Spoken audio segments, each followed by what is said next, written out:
Hanno incendiato l'auto di una giovane vigilessa di Pizzo per punirla per avere multato un personaggio ritenuto dagli investigatori legato alla criminalità organizzata della zona. È l'accusa mossa a due fratelli di Pizzo arrestati con l'accusa di danneggiamento aggravato seguito da incendio. Il rogo, secondo quanto emerso dalle indagini dei militari e dalla procura di Vibo, è stato appiccato nel febbraio scorso, 2 settimane dopo la multa. I responsabili dell'incendio della Fiat Stilo della vigilessa sono stati individuati dai carabinieri.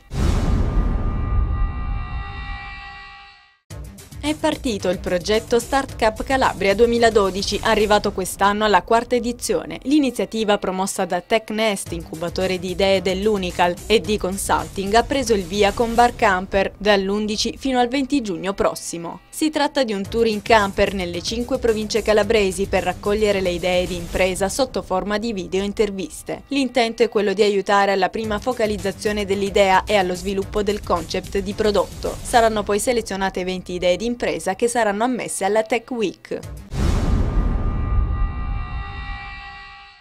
Prenderà il via dal prossimo 18 giugno l'operazione Mare Sicuro 2012, che impegnerà le capitanerie di porto calabresi fino al prossimo 9 settembre in una serie di attività di controllo lungo le coste. L'operazione si avverrà di pattuglie via mare e via terra ed ha come fine garantire ai bagnanti una serena stagione estiva, verificando l'esistenza degli standard minimi di sicurezza e prevenendo azioni pericolose. Altre linee d'azione saranno quelle riguardanti la sorveglianza ambientale nel settore della depurazione e delle aree protette, verifiche della filiera della pesca e della tracciabilità dei prodotti ittici e controlli sulle unità di diporto e nei lidi.